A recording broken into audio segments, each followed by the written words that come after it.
Well, as everybody knows, after yesterday and Thursday, spring is well and truly here. And Dr. Yui from Neutrog is on the line to have a chat about fertilising. Oh, yes, all those acid-loving plants that we have in our gardens. Good morning to you, Yui.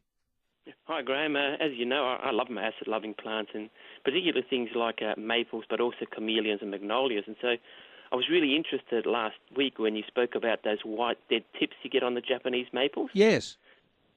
Well, I have some of those on mine as well, and I just snapped them off, and I was always wondering whether I was doing something wrong. But judging by what you said, it seems like it's just something that happened, so that's good to know. But it also reminded me that the maples and the other deciduous trees are actually springing back to life, and it's a great time to be mulching and fertilising it.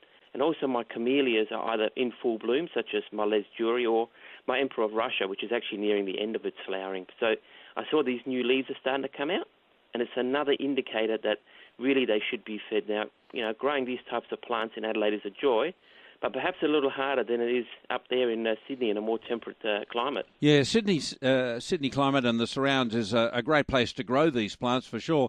And we have some beautiful camellia gardens without a doubt.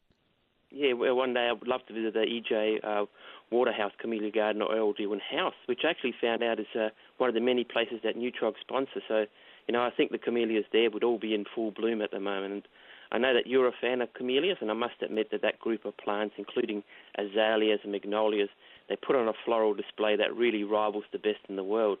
However, to get those spectacular flowers, obviously the plant needs energy and nutrients. So these plants need a good feed every now and then, even though they're not necessarily ravenous feeders. Yeah, that's true. I'm pretty sure that you're going to give us the lowdown on a product we often chat about, and that's Kahoona as your preferred fertiliser for these plants?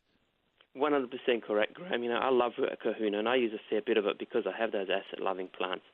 Unfortunately, many of the soils have a high pH and are lacking some of those nutrients that acid-loving plants require. Now, Kahoona is based on Neutrog's composted chicken manure, so it's already nutritionally rich, and it's also been inoculated with NK, so it's really biologically active. However, we know that these plants need a few extra nutrients, such as iron and magnesium. Now, these help those plants to have those really dark leaves, and also we boost the level of nitrogen and potassium. Now, potassium is really important for these plants to hold onto the flower buds. Otherwise, they drop them too easily, and obviously it's critical for things like azaleas and camellias and rhododendron and the like. Yeah. But what we don't boost the level of phosphate. That's because high levels of phosphate can actually be detrimental to acid-loving plants. So Kahoona has been specifically formulated for these acid-loving plants, and even things like your blueberries, raspberries, and strawberries really prefer a pH around about 5.5 to 6. So it's great for them as well. Yes, a little bit lower than what a lot of fertilisers and a lot of plants in our gardens prefer. Well, there you have it. Kahoona, ideal fertiliser for all your acid-loving plants and your berries and your fruits. Now it's time to get out and give them a really good feed. Kahoona from Neutrog, of course, is available at Bunnings, other hardware outlets, and, of course, all good garden centres. Thanks for that, Yui. No worries, Graham. Have a fantastic week. You too. Traffic.